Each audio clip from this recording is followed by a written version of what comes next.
I think success in Web3 or with NFTs is creating something that allows other people to tell their own story. I think artists often limit themselves by creating and then selling what they think they're supposed to create and sell. And it's because someone has told you, well, CDs are valuable, so you have to make CDs and you have to sell CDs. NFTs are not valuable, so you shouldn't do them. Well, we proved them wrong.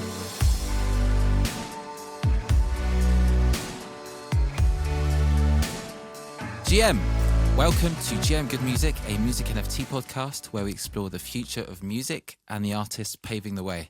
I'm your host, Josh Savage, and today I'm honoured to introduce an absolute rock star hailing from Seattle on the West Coast, also an album sister of mine of sorts. We'll delve into that. Rae, how are you? How was Guatemala? I'm very jealous. I'm good. I'm certainly not in Guatemala now. I'm in Gray Seattle. It was my birthday. I was turning dirty 30 and I got dirty. Oh, welcome. It was, yeah, finally I'm an adult. I can be taken seriously in this business. But yeah, Guatemala was amazing. That was kind of the intention behind the trip, was to have a very rugged and memorable birthday. And we summited Mount Acatenango, which is a volcano right next to Fuego, which is an active volcano. So I wanted to see lava on my birthday, and I did. I also got some altitude sickness. Wow. I went to Guatemala on my Latin America tour once upon a time, and I think that's one of my favourite places on earth, if not the favourite place on earth. So I was very jealous, especially considering I didn't have time to go up Acatenango either. So wicked. Well, I'm glad you kind of took some time off to yourself, especially on your birthday. And let's just jump right in, Rae. So I guess, where did it all begin for you in life and then eventually music? Well, it all began on August 16th, believe it or not. Did it? My mother birthed me. And after that, it just sort of a 30-year blackout, and here we are. No, I'm kidding. I'm glad that we're doing this podcast in Seattle, because this is where it began. I was born in Seattle in the 90s and was living in the area till I was 18. And then the second I could, I got out of Dodge and I went to music school on the East Coast. And then I just stayed on the East Coast for almost a decade. And that really feels like another life. I was thinking about it this morning, actually. A friend from maybe 8 years ago hit me up out of the blue, and I'm looking at the text and I'm like, I don't even know how to respond to this. I don't even remember who I was when we knew each other, you know? But yeah, I started my music career, I guess, at music school. I went to Berkeley in Boston, and it was like a very intense 3 years of learning everything I possibly could, studying the business. I studied music business, and then graduating and being like, oh, I actually still have no idea how to have a career in this industry. I just know a bunch of facts, and I have some good songs, I think. And then I moved to New York and really, really began my career there and cut my teeth in the live music world in New York, in the session world, just doing anything that I could get my hands on, really, as a professional musician. And then, of course, working many strange jobs as well. Kind of in the, standard, you know how it goes. And I'm doing less of the strange job stuff these days. So that kind of feels like making it, I suppose, when you don't have to work a lot of other weird jobs. 100%. Proud of you, Rae. And would you say Seattle was a good place to grow up, especially music-wise? Yeah, I mean, I would say it doesn't matter as much when you're a kid, or you think it doesn't matter as much when you're a kid because you're just kind of within your family. But in retrospect, I didn't realize at the time, but in retrospect, I think I was constantly absorbing like incredible music. And not just what we think of Seattle, like rock and grunge. There's these really strong music, sort of insular music scenes all over Seattle that are barely connected to each other. And my mom was a part of, because she partner dances that's a story for another time. But she dragged me to all these music things, like a Cajun night. There's a Zydeco music scene in Seattle, which is like music from Louisiana that's really strong here. And there's a Oh lot wow. of like sort of strange music cultures that are really celebrated in Seattle. And after living away for so long and then coming back, I realized, wow, I really did have exposure to a lot of cool music growing up. So the answer to your question is, yeah, I think Seattle's probably one of the better places to grow up if you want to, get to know music as a kid. Yeah, I've heard so much, and I'm very excited to check it out one day. I'll have to crash or something whenever Come the on right time over. is. I'd love to. Yeah, I recently read the autobiography by Dave Grohl, and just so inspiring, just the whole story and learning about Seattle, which I just didn't even know was such a big music scene out there. Was I right in thinking you did opera singing or something as well at one stage? Did I make that up? Well, I do opera sing if I want to like hurt somebody's ears. Like I can sing very, very loud. No, I was not. No, I didn't do opera singing. That you're probably getting that from. I mean, I studied voice for a long time, and I had a couple teachers who are known and established. And typically, when you're studying voice, you're not singing like Americana music. You're not singing singer-songwriter songs to learn to sing. So you do actually do a lot of opera and classical repertoire, but I never did it publicly, as far as I remember. Maybe a night out in New York or something, but I could swear I heard you sing opera in a Twitter space once, but it was so Oh, late for me. I'm I probably did do that. hallucinating. Okay, yeah, okay. I did I'm I not did do imagining that once. Yeah, just for fun. I good remember that times. space actually. Yeah, So, what inspired you to write songs? I think it's yeah. Why did I do it? Why do I keep doing it? I think that's a better question. It's like kind of masochism. Um, I I think it started with a necessity to play music and to feel creative in that way, and then it just naturally turned into songwriting because you can tell a story in a sense, and you can definitely evoke emotion just with instrumental music, with melodies, with chords. But then when you learn how to harness, words and make people feel things with that, it's like unlocking such a new level of effect. And so I think it was a natural transition from like I played, music from age 3. And by the time I started writing songs about 13, it was like, oh, this is what you do. I think another part of it, and I bet a lot of teenage songwriters can relate, is that I needed to express what I was putting in those songs to survive, honestly. Yeah, high school is really hard for any person, as is depicted in the movies and shows, but it really is a hard experience, especially if you're different in any way. If you're very sensitive, like creators, if you're LGBTQ, which I am, I mean, there's just a lot of ways to make your high school experience even harder. And I think I had a rough time for a few years for a lot of reasons. And I think that's right when I started writing songs, and it's no accident. And it was they were my savior, and I needed to write them. And then, of course, when you start like performing things that come from that place of necessity, and you get a response and someone says, wow, I needed to hear that, then it becomes this, something bigger than yourself.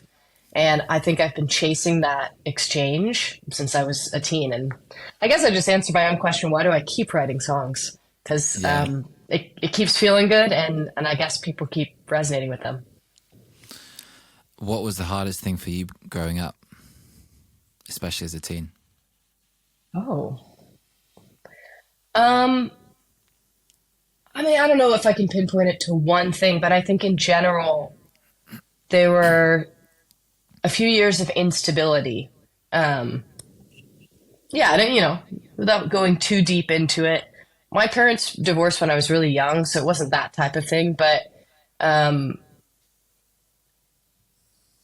we had some tough years with my sister, and the way that my mom sort of dealt with that and reacted to that. You know, she's the oldest daughter, she's the first child. I think actually it's not really talked about enough um, how challenging the relationship between mother and daughter is, and how that might be the most like sensitive and painful and generationally infused type of relationship. I was just talking to a friend about this. Long story short, I think, you know, some things that my sister was going through, my mom was going through, just opened up a chasm of generational pain, and that caused instability for a few years, and it was really tough to to not have consistency. But again, you know, that could be something that comes from parents getting divorced, or you know, the breadwinner of your family losing their job, and you have it, just any sort of like crazy change can be really tough on a kid. So, you know, that was my type of crazy instability, was just, you know, my mom going through her own pain and experiences, and me just having to kind of like parent myself, I guess. So that's right around when the songs came in. And Right. honestly, I think writing them was probably a version of parenting myself. Yeah. No, I completely understand. Do you remember your first song? I do. I mean, it probably wasn't my first song. You know, it was probably the first song that I accepted as being anything showable. It was called Don't Run Away. I'm pretty sure. It was definitely one of the first. I can still sing it. I think it's depressing. It's like, oh, she's from Seattle. She's a depressed child. I think it went something like the pre-chorus was like, don't run away, don't run away. And I was like, all the places that you want to go, and all the people that you have ever known. You don't Let's want to break go. their heart. It was like, it was kind of a rock song, but I played it on piano. Now it's coming back to me. Yeah, and I actually recorded that and four other songs on a demo tape, me and piano, and started showing them around and like trying to find a producer. Like I was like, this is going to be my shot, these songs. Yeah, of course. Yeah, actually, it's funny though. I think those demos were recorded by the bassist from Soundgarden. It was either Henry or Ben Shepherd, their brothers. And yeah, there's no way they remember me, but that was like, I'm gonna make it. I've got someone semi-famous that recorded my piano songs. I'm gonna send this to all the labels. Yeah. That's so funny. It's very ironic as well that your first song is Don't Run Away, and the first song we wrote together is called Running. So I thought it was quite a nice touch there. Cool. That's Thanks for sharing funny. that, Ray. And so how did you go about releasing your first songs online or in whatever format? Was that when you were over in New York?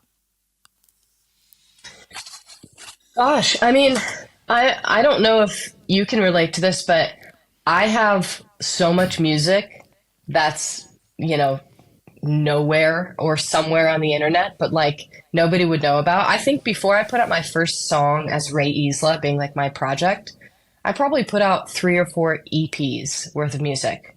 Um, the first one, oh gosh, I probably just uploaded it to SoundCloud or Bandcamp or something like that, and I was like, it's commercially released, everybody's gonna hear it. And then the second one, you know, I probably upped the ante, and I think I made CDs, and I think I did like a release show, and I put together a band in Boston when I was going to music school.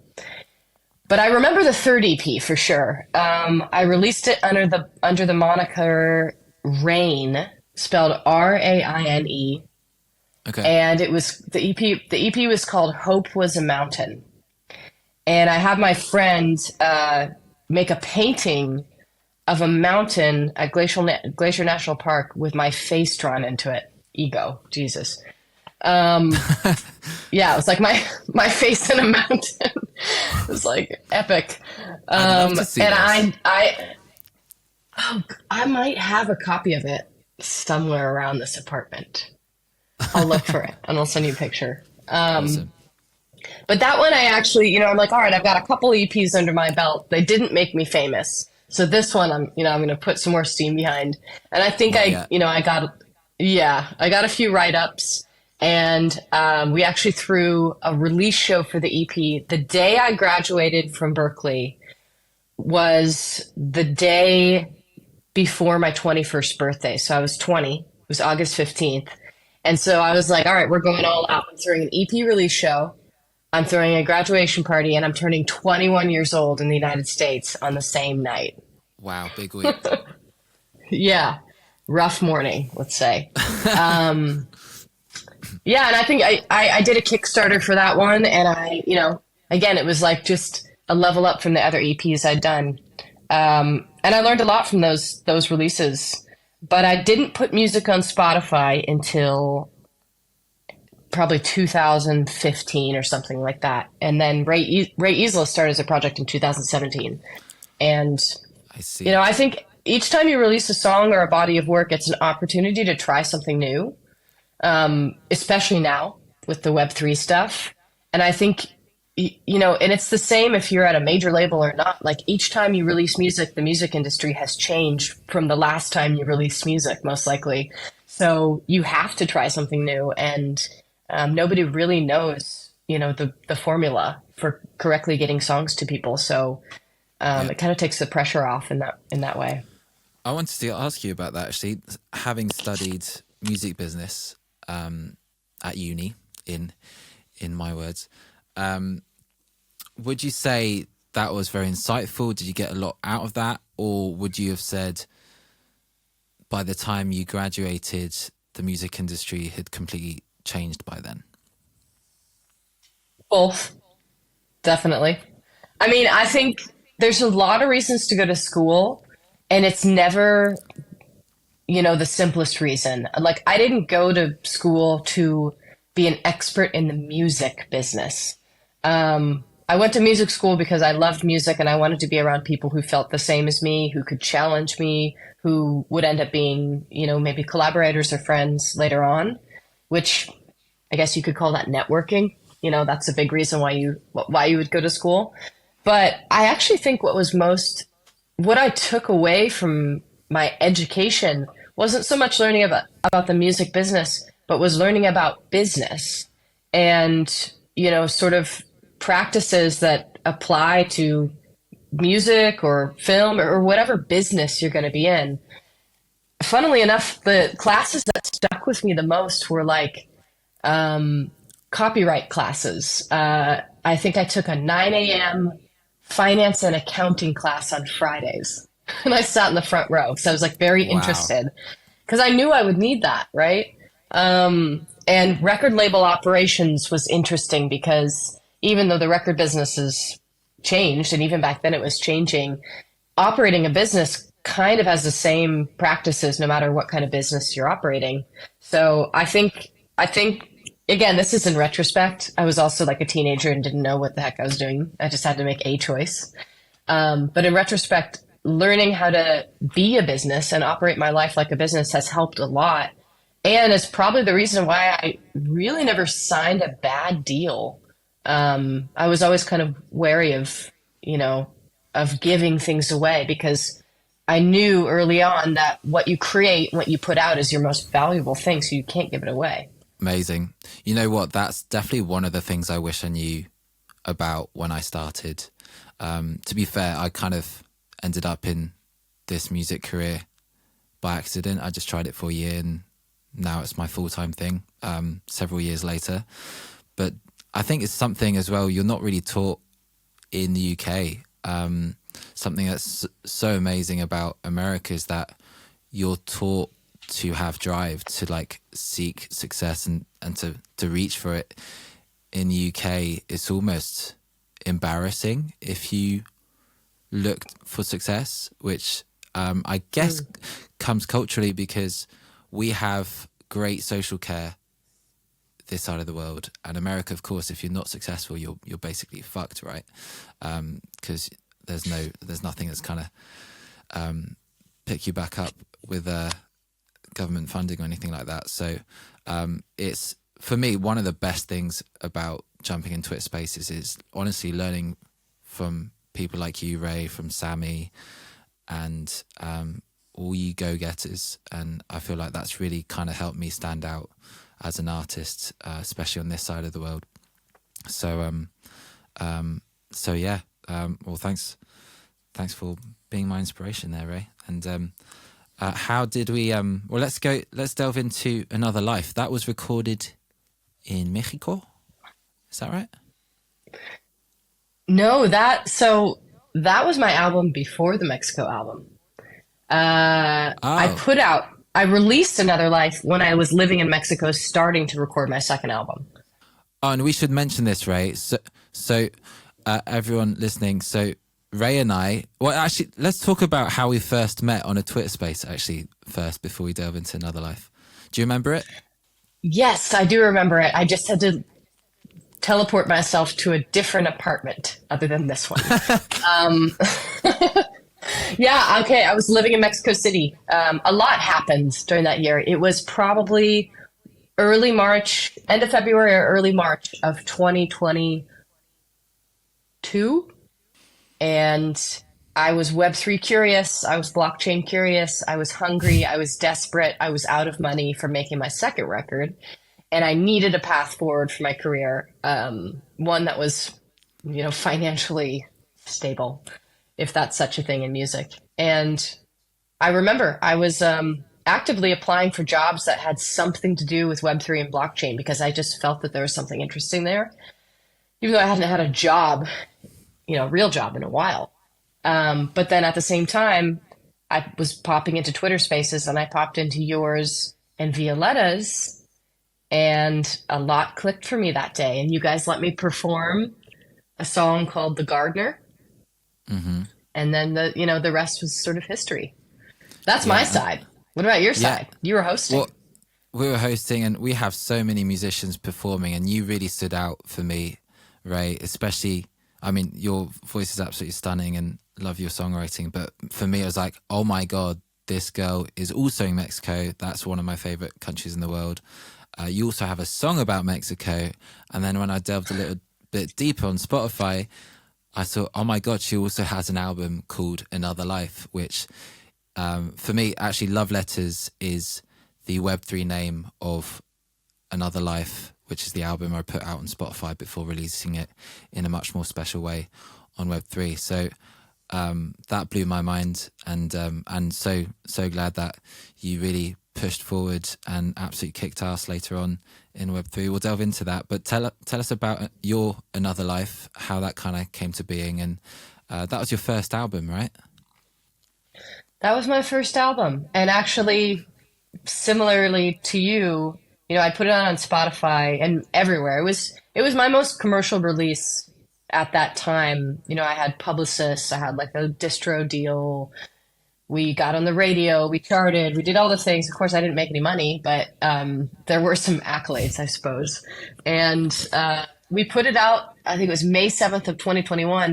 Yeah, now our Another Lives are holding hands on the blockchain. Yeah. Which I love. And what was it like for you recording and releasing an album for the first time? Was it easy? Oh, man. I mean, that album, I want to say it changed my life, but also I think it just like documented probably the biggest or the most amount of change in a period of time that I've ever gone through. I started making it just before the pandemic, and then the pandemic happened in the middle of that process. So it was just kind of like, I had to keep making these songs that were about this time right before the world ended and finish them while also reeling with a lot of big life changes and the world ending. And it was just a lot. It was like a very intense time. And I started writing my second album before the first album was done because I had so many feelings, as songwriters do. But I ended up leaving New York and driving across the country, which sparked some other songs, particularly one called Miles and Miles, and the next era of music. And when I got to Seattle, my producer, Garrett, who I'd been working with in New York, the world's ending. Nobody wants to be in New York. It's like not safe. It was very scary over there. And so he ended up renting a car and following me about a month or two later and came to Seattle. And we actually finished the record. We finished recording and all that stuff downstairs where I currently am at my mom's place. So it was Wow. recorded between Brooklyn and Seattle. And then I might have done something for it in Mexico. I definitely did visuals for it, and I did a music video for it when I was in Mexico City. So yeah, that album very much captures my transience, which has not stopped since then. I thought I would like pick a place back in 2020 when I left New York, but if you've followed me online, I've bopped around quite a bit, and I'm still doing it. So I think the album predicted a new era for me. Let's go. Could you have imagined your life today compared to back then? Did that make sense? No, I actually, yeah, no, it does make sense. I couldn't have. It you, it's really hard to picture. You can picture what you want for your life, and like you can certainly picture what you used to have, but perfectly visualizing a different life within this corporeal form, like is almost impossible. I mean, you try to, and I think that's part of like manifesting. You try to, Mm. oh, I want to live in this place, or I picture myself by the beach, or I picture myself in love with someone, or having this type of life. But it never turns out like your visions. It always turns out differently. So I really, yeah, I couldn't foresee all that was going to happen. Both like where I've lived, who I've loved, and everything that's happened professionally in the last like year and a half has been like insane. And I've never believed we're living in a simulation. I've been meeting more and more people who legitimately do, but I'm definitely more open to the idea than I used to be, just because of how absurd life has become, like a dream. Yeah, it definitely does feel like a dream since, since I entered Web3 as well. And so you're curious about music NFTs. What was did you fully understand them at first when you jumped on that Twitter space that I hosted with Violetta, or not? And what was kind of your aha moment where you're like, oh, that's what music NFTs are all about? I definitely didn't understand them fully. I mean, I think from that point to the time when I actually minted or created my first NFT was like 5 months, 4 or 5 months I spent, I guess in the scene, in the Web3 music scene before I really knew why I would make an NFT and what it would do. It took me some time to really understand what NFTs were and again, why, because I really have to have a strong sense of why to do anything. Otherwise, I won't be motivated to do it. Of course. But I think what I understood pretty quickly was that there was an energy. There were really talented, really interesting people from all over the world unified in a way that I hadn't seen happen, at least in my career or in my life, really. Like that strong of community, yet most of us had never met in person before, is a phenomenon. It still is. And I understood that that was really valuable, and I wanted to be a part of it. And I think to this day, that's still a big part of the why of music NFTs is in music or in expression, in culture. I think in Web 2 and the way that we've engaged online, which let's face it, we all spend a lot of our time online, even if we have local community. The way that we engage on the platforms that we currently use is almost anti-community. It's anti-tribe. It's not about uplifting each other. It's not about celebrating small groups of people. It's about scale, and it's almost, I always call it the homogenization of humanity. And I don't want to be homogenized in the way that I interact with people. And I felt, I'm like, we're all on this Twitter space on our phones in this shitty little app that breaks down half the time. And It felt So true. so human. It felt so human and so anti-homogenization, that I was just absolutely drawn to it. And then, of course, I had this terrible pain point, which was that, I had been pursuing a career for a long time that didn't make money or didn't make much. And if I did make money, I put it back into the music.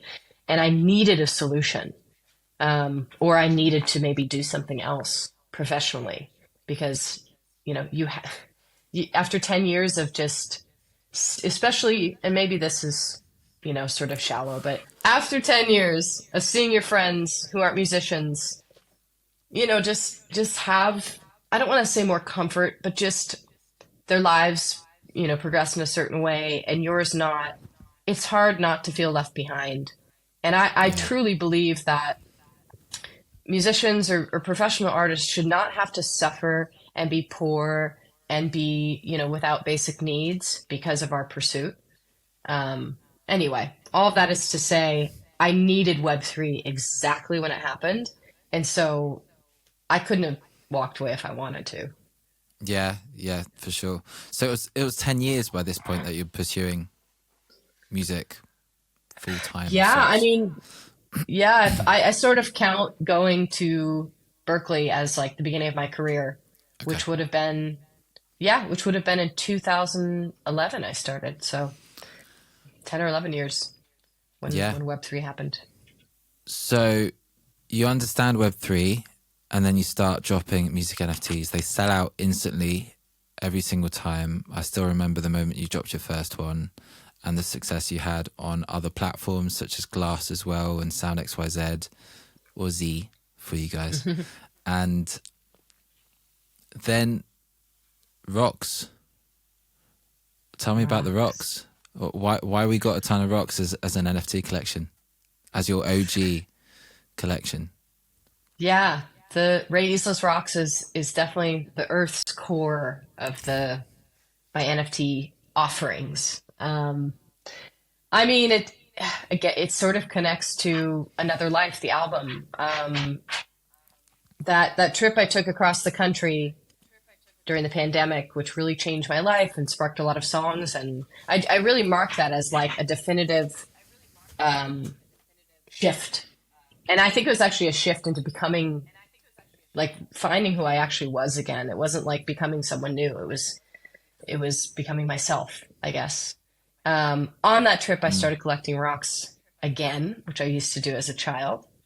And I don't know why I ever stopped because I really love it. It's peaceful, it's relaxing, it helps me remember. Having sort of totems of the places that I've been, holding those totems triggers memory. And I think, I've always said like in the end, we only have our memories. And I often picture myself like, on my deathbed, just going through everything. And I want those memories to be as vivid as possible. So that's why the rocks. And it was a no-brainer to bring the rocks to the blockchain. One, because there's infinite puns, which I love. The Yeah, rock chain you've been being so one of good at them. those. They make themselves up. I don't even have to try. That's the thing. There are so many rock puns, like, and it's just fun and it's silly and it's stupid and I like that. I like not being so serious all the time. Um, but yeah, it made sense. I had all these rocks that I collected over the last few years of the places I'd been where I'd written these songs. And I'm like, I already have a connection between songs and memory and the rocks. I'm just going to share that with people. And I think something Mm. that I realized after I put it out was that we took it a step further in that, the blockchain is, to me, represents memory. It's irrefutable truth. We are Mm. burning something into, I mean, I'm probably going to butcher how it's technologically like actually laid out, but we're burning something into this entity that can't be taken away or altered by anyone. It's true. Kind of like our memories if our minds don't deceive us. And so to me, the Rays as Rocks is like the ultimate memory palace. It's taking the places I've been, the stories I've told, and then the documentation of this journey that we're all on with blockchain tech, and just burning it into our minds and burning it into history. That's a little intense, but that's the way that I view it after the fact. And it's got to be one of the most memorable things I've ever released just because of the nature of the way that it was released. Whereas if I had just put a picture of a rock and a song on Spotify, I'd be like, when did I release that? What was that song? Well, it wouldn't have been as impactful. And same for the collector as well. I'm a proud collector, and actually, I wanted to ask you a bit more about my named rocks, Rae. So Yeah. I minted a few, and some of those ended up being a sunset mountain rock and a puncture rock. Why don't you tell us the story about those two? Well, Sunset Mountain, I collected on that Miles and Miles road trip. Here's what's funny about memory is that I've been going back to the 111 rocks and IDing. I got them ID'd by our geologist, and I have it in a spreadsheet. But there's a few of them that I can't remember where I found them. And I'm like, oh, well, God, I'm a total hypocrite because the whole point of the project is to have a perfect memory. But that's the Well, thing that's why you about put it in the memory. rock chain, right? You put it on That's the thing fast on the about, blockchain yeah. before you forget. Well, I wasn't quick enough because some of them I don't remember where I got them. And so as a joke, we put in the location category instead of saying like South Dakota or Washington or whatever. Instead of saying South Dakota or Washington, um, the location is Ray's memory because it's somewhere in there. So that rock I do remember was probably somewhere between Idaho and Washington. And there's something very powerful about driving west, especially in the American West, because I always feel like you're chasing the sunset. And for me, once I get into Washington and then I get close to Seattle, I'm chasing the mountains. So again, it kind of goes back to this hope was a mountain thing. And Sunset Mountain, I remember picking it up around the time of like, oh, I'm entering my land again, the place I'm from, where the sun sets in between the mountains, which is not something you get on the East Coast. You get the sunrise over there. So Yeah. that rock, and it looks, you've seen it. It looks like a little bit of sun just bleeding over this mountain, and actually Yeah, that yeah. mountain looks a lot like the Olympics, which is what if it wasn't cloudy, I would be looking at right now. So And that's Sunset and Mountain. puncture has quite a story as well, right? Oh, puncture makes me sends a shiver down my spine every time I think about it. Really, it's from Mexico. It's from San Miguel de Allende, and I was dating someone when I lived in Mexico, who I was also collaborating with. Definitely, if not the, maybe I shouldn't say this on a podcast, but I'm gonna, if not the a love of my life. Um, and something strange happened. We were up in San Miguel de Allende around our birthdays, August, and I was, bopping around, picking up rocks as one does. And so I'll preface by saying that she had one like serious fear, and that was needles or any kind of like, puncturing device. Like it was like she would like pass out type of thing at the sight of a needle. And it was very strange. There was a moment where I bent down, I found this rock. It was puncture. I was like, wow, that's so cool. And at that moment, she yelled out. And I turned around and she's clutching her arm. And I run back to her and I'm like, sorry, I was collecting rocks. I wasn't there to help you, protect you. And I look at her arm and she had like kind of stumbled into, it's not an agave plant, but it looks like a big agave plant. And it has basically a thick needle on the end. And she had punctured her arm to the point where there was like a hole in it, like a little hole. And it wasn't really Oof. bleeding because it wasn't like a cut, but it was like, maybe you can see my finger like that deep. And she just had this hole in her arm right there. And I'm like, oh my God. And she's like about to pass out. I'm like, are you okay? But I'm kind of freaking out.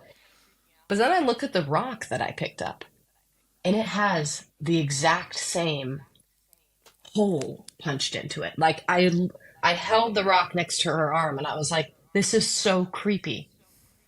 Anyway, yeah, I still get shivers because it was this punctured rock exactly in the shape of the wound on her arm. What did she Um, say? and Shut up, I, Ray. Call me a hospital. Call me an ambulance. it Stop talking wasn't about your that. rocks.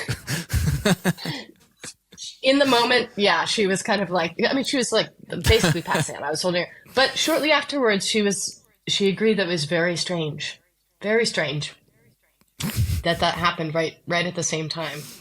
And I think that's the thing about memory too, is like I'm not 100%. I'm not so hippy dippy that I'm like, Mother Nature's telling us something. Though maybe, Mother Nature's a lot smarter than anyone else that we listen to. So maybe she was.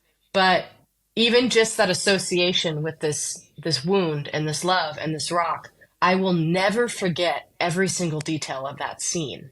And I have this totem that ensures it. So that's actually the point of the named rocks, is that the memory associated with those rocks is more vivid, and so I gave them a name to further enforce that. Love it. So, Ray, for people who don't really know about Web3 or what an NFT collection is, could you give us a quick rundown of Ray's Rocks and why it was so much more special of releasing that rather than on Spotify, and just a quick rundown, basically? Yeah, absolutely. I mean, first of all, I'll say with an NFT collection, or let's say you can call it anything. You can call them digital collectibles. You can call them on-chain music. It's a body of work. Like it's a body of work that takes a tremendous amount of energy and thought and intention. And it doesn't matter if you wrote on a bunch of CDs and sold those out of the back of a van, or you created an NFT on a blockchain. It's a very human body of work that represents more than just the songs. And that's what's so beautiful about it. And we're lucky that we don't have to drive around in a van selling, our own bootleg CDs. We get to do it from our homes, and we get to do it with a technology that's pretty incredible. So that's, if anybody's listening and you're hearing these buzzwords and you're, repelled by NFT or this or that because of what, someone has told you, just think about it like that. It's a very human thing. And that's why it was so impactful. I mean, I got to go deeper and deeper and deeper into the why of this body of work. The rocks, the artwork was done by my brother. The photos were taken by a friend from Seattle who I just saw the other day. We went kayaking. And so I got to bring my local community into the project. I had a geology advisor help with some of these rock IDs, and got to forge an incredible friendship with someone who's like a scientist who's brilliant and has really cool fashion sense. So I got to bring in people to my world, and thus, it wasn't just my world anymore. We got to collaborate on this experience and this body of work. And then to make it even sweeter, I would have been happy if we just made the thing, but to make it even sweeter, that resonated with, people who were previously strangers from all over the world, enough so that they bought it and allowed me to earn from my body of work in a way that I never had, but always prayed that I would. So all of those things combined, there's layers and layers of value to creating a project on the blockchain. Pick one and you'll be happy, but have all of them, and it's profoundly life-changing. And it can be What do you it can mean be by whatever that? you want it. Pick one what? Pick any of these like value adds or any of these reasons for doing a collection, making the thing, building community, getting to experiment with technology. I'm saying there's so much value beyond just monetizing that would make it worth doing. And then being able to sell it and earn a living is just like, oh my gosh, I already got gifted so much and I get to do that as well. I guess that probably encapsulates the feeling of getting paid to do what you truly love to do. And Yeah. that's beyond music. That's what I've always dreamed of, is being able to earn from what I'm best at, which is all of it: storytelling, music, Yeah. rocks. Well, not even that, Ray. I even earned money from your collection by reselling it for a profit later. So that was probably my biggest win in NFTs, actually. and that was from selling your silver hand, which is one of your rarest pieces. So that was a really proud moment. Thanks for making that a reality, Rae. And I was actually able to pay my gas bill because of that as well. So so I was very, very grateful. I really want to ask you actually, Rae, why were you open-minded about Web3 and NFTs? Because of course it's got a reputation of just being a scam. So why did you dig deeper and not just kind of go with the usual narrative? I've never gone with the usual narrative. I don't think. Great answer. I think even people from that other life in New York or pre Web3 would agree that I was always doing some weird shit to try to, make my career what I wanted it to be.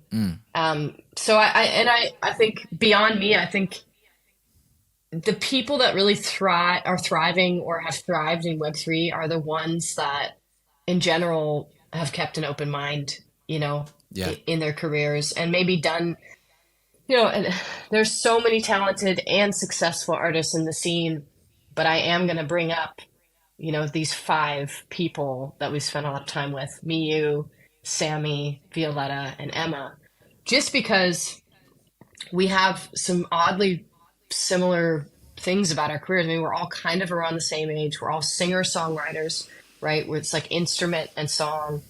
And we've all had like a lot of career wins, a lot of success. And of course, what success looks like and how that's reflected in your lifestyle and your bank account and those things is not always the same. But I'd say that all 5 of us, even though we've had commercial success in our sectors, we've still kind of gone against the grain, right? Like we haven't, yeah. And so I think all of us were primed for something like this because we needed an outlet for, our entrepreneurial spirits to thrive.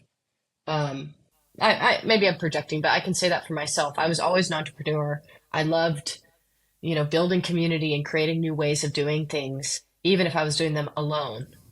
And Web3's How did you been the do that? perfect place. How do you do that outside of Web3? Oh gosh, I mean it's kind of on a micro level. Like I don't know. I used to do shows in New York all the time, and I loved, instead of just showing up and being on a bill. I was actually talking to a friend about this yesterday. The idea of like the 3-band bill, where it's like 8 p.m., 9 p.m., 10 p.m. I've always felt that's very stale.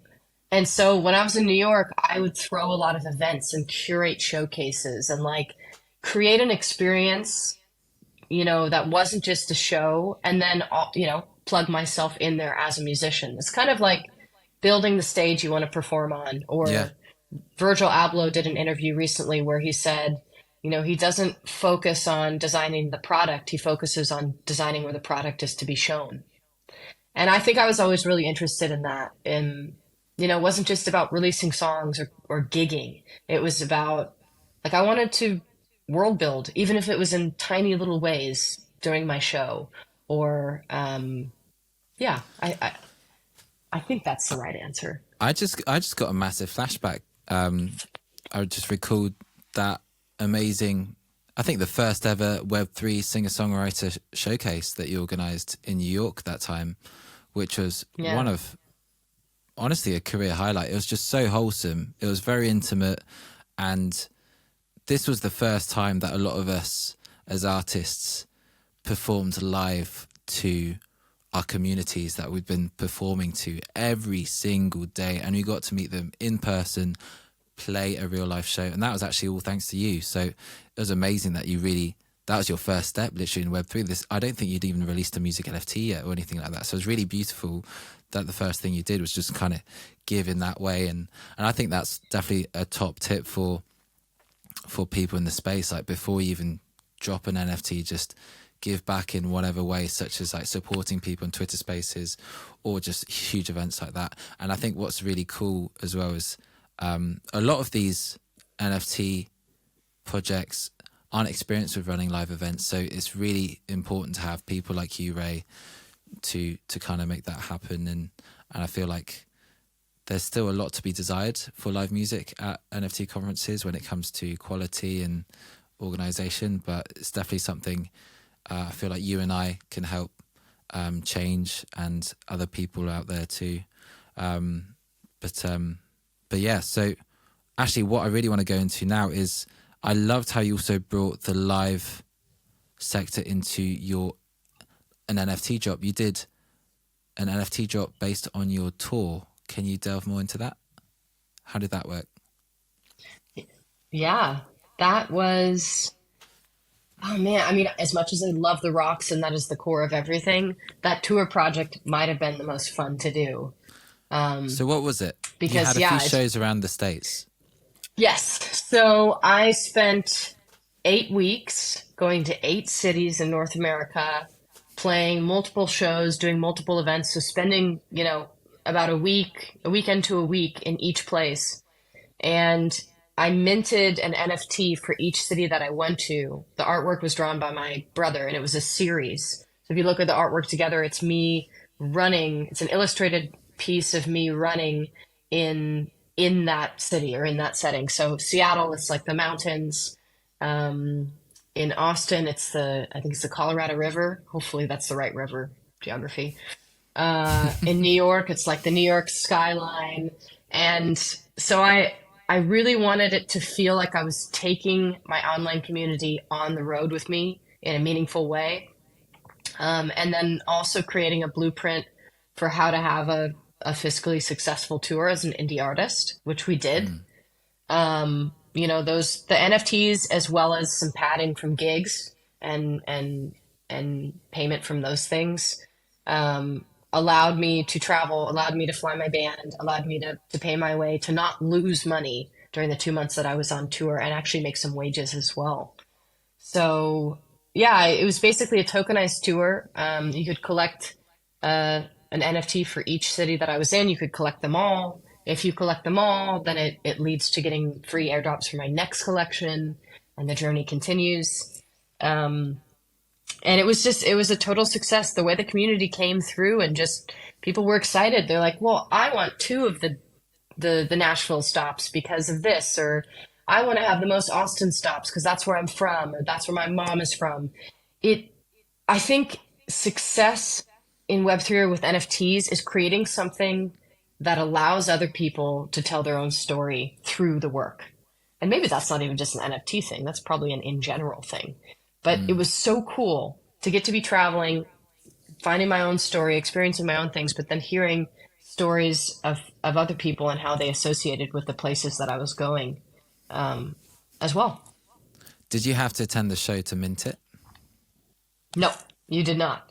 It was not about, I didn't want to put restrictions or limitations. I wanted it to be open. I wanted it to be low pressure. I wanted it to be like, so what we did is when I entered the city, we opened up that token, that NFT, but we kept all of the cities open until the end of the tour. So that Okay. way, if you discover the project or you discovered me on city number 4, which was Los Angeles, you could go back and collect all the cities because you wanted to retroactively support what I was doing, which I think was really important because it allowed people to be a part of the whole thing and not miss out because we just didn't meet soon enough, right? So it really wasn't supposed to be like a concert ticket, like transactional. It was supposed to be, you're feeding into this greater narrative, and we're sort of experimenting and experiencing this whole thing together. We don't know how it's going to end, and support if you can, type of thing. Yeah.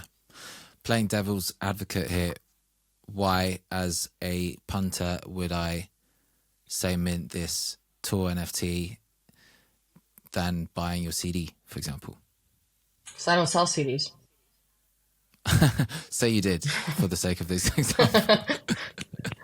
Why is it more special to mint that than a CD? It's not necessarily. I think it's not an artist's job to decide what you think is valuable. It's for you to decide what you think is valuable, but it's an artist's job to offer enough so that option is available to you. Okay. And that's what the Web3 tour was about. It was another offering. It was another body of work. And I think artists often limit themselves by creating and then selling what they think they're supposed to create and sell. And it's because someone has told you, well, CDs are valuable, so you have to make CDs and you have to sell CDs. NFTs are not valuable, so you shouldn't do them. Well, we proved them wrong. Sure did. How much did that raise, if you don't mind sharing? I don't mind. I'm actually in the process of making a report about the whole thing. We're very busy. It's hard to prioritize this and that when there's so many things to do, but I'm Of in the course. middle of it. It's a long-term project. I think in the end, I'm going to give you a range because obviously the ETH value makes it a little bit hard to calculate because ETH was Yeah. changing as we were on tour. But I think the number that I had was somewhere between ten to $15,000 USD in the end. Wow. Huge. And that Yeah. enabled you to pay for the band and all the expenses, because people don't fully understand how expensive it is actually to tour, Oh yeah. I mean, a successful especially in tour America. is breaking even, which, if you're on the road for 2 months and you're breaking even, you're not earning wages, you're in a deficit because your Yeah. bills aren't stopping. Yeah, I want to say that that's the range. And then, that this is where the business skills come in is, you're successful when you diversify where your income is coming in. So it's my job as a project leader, but also as a band leader and all these things, not to rely on one source of income. So, some of the gigs were I got guarantees for. Some of the gigs I was able to sell a little bit of merch. And in the end, we had these little revenue streams that added to all of that. That way, I didn't need my community to, I didn't have to rely on them 100% to keep the show on the road. It was, I mean, obviously that amount is not extra, but I wasn't counting on being fully supported by the NFT drop because I think that also creates a pressure that sort of Yeah. takes away from the whole experiment. 100%.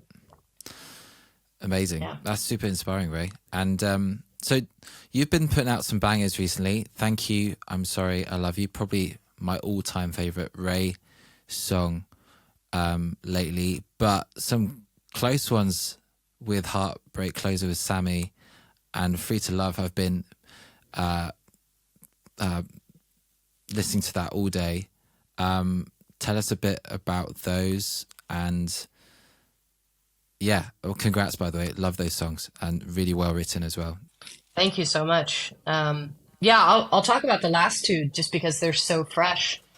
During Web3 and even before, because I was making my record, I was like releasing a record, making a record. There's a lot of stuff happening. I kind of took a break from putting music on Spotify, but it wasn't, a rebellion break. It wasn't like I'm done with Spotify, which is a position that a few people in Web3 have taken.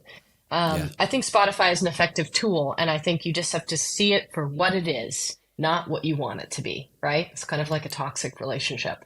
Like So what is that it? person's not going to change. What is it to me? It's a really incredible music player that we basically have access to for free. It's like if you sold vinyls, but you needed record players, and somebody made a record player that everybody could use, and you didn't have to pay for it. That's how I view Spotify. But I'm not viewing it as a way to make money. It's a free music player, and I try to communicate that to fans as much as I can. Like, I am giving you the music. Spotify gave you a free player. Enjoy the songs. But that is not patronizing me. That is not supporting me. That does not keep the lights on. That doesn't pay to, it's kind of a education process. But for what it is, it's an incredible way to listen to music. I use it all day. And that's all it, I think, was ever supposed to be. I don't think it was ever supposed to be a replacement for the record business. The record business is still searching for a replacement. NFTs might be it.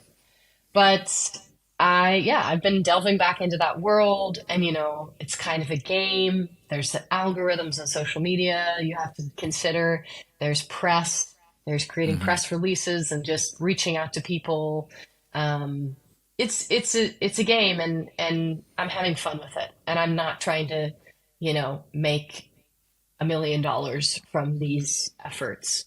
But I want my music to be listenable and accessible so that when I play shows, people can go enjoy it afterwards, after they've bought the concert ticket, after they've paid for merch, after they've entered my world. I want them to have the music. So Heartbreak Closer with Sammy Arriaga was kind of my launch back into this world of putting music out in this way. And it's not meant to replace NFTs or the blockchain. It's meant to be in addition to it. Yeah. And I'm enjoying it. Yeah. And I put out Free to Love. Tell us about that one. Free to Love. Yeah. Free to Love. I wrote it during the pandemic. I had sort of a prolific 8 weeks of writing when I was stuck in my apartment in New York, where I left and drove across the country. I was writing a lot of songs, many of which ended up on the second album that I made that is not fully released. And I produced it myself in my bedroom. I sort of just forced myself to get it done. Like it was an era of like lack of perfectionism.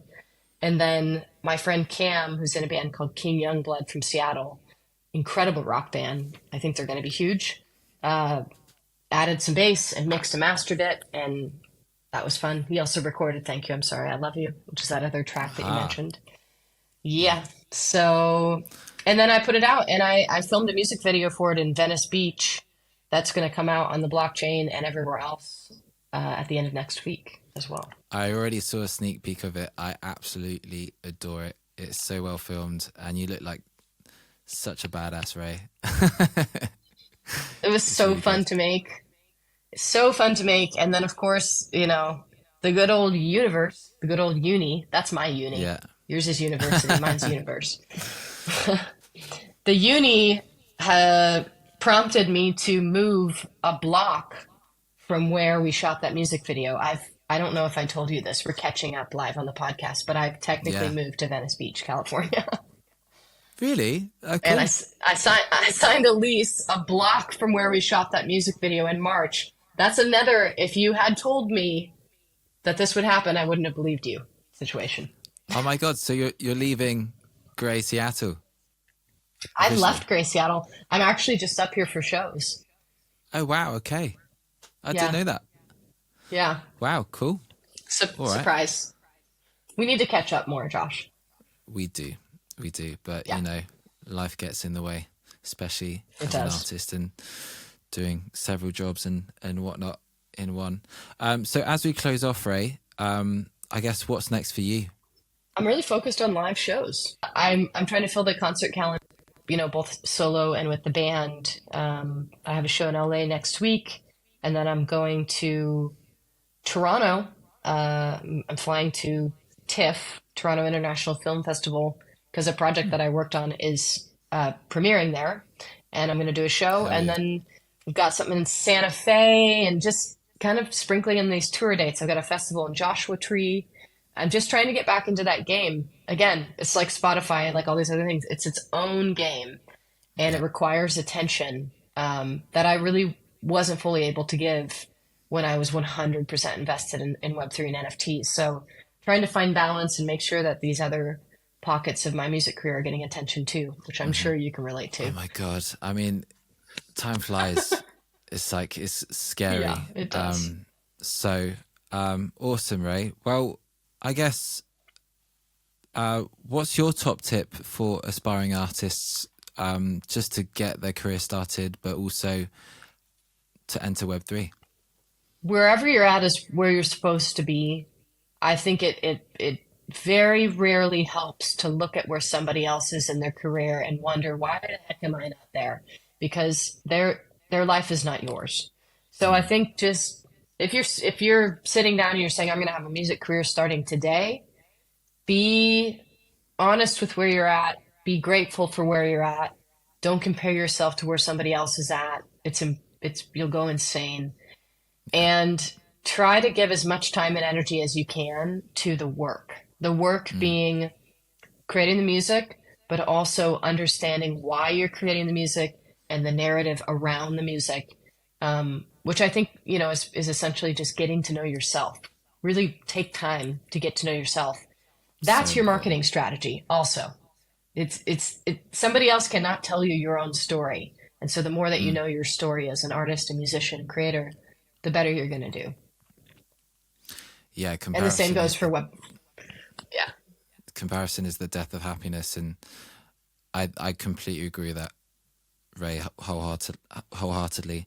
Like, I think as an artist, you can just get so caught up in the chase of it all, and you don't stop to enjoy the view or kind of discover yourself, which kind of affects your songwriting a lot as well.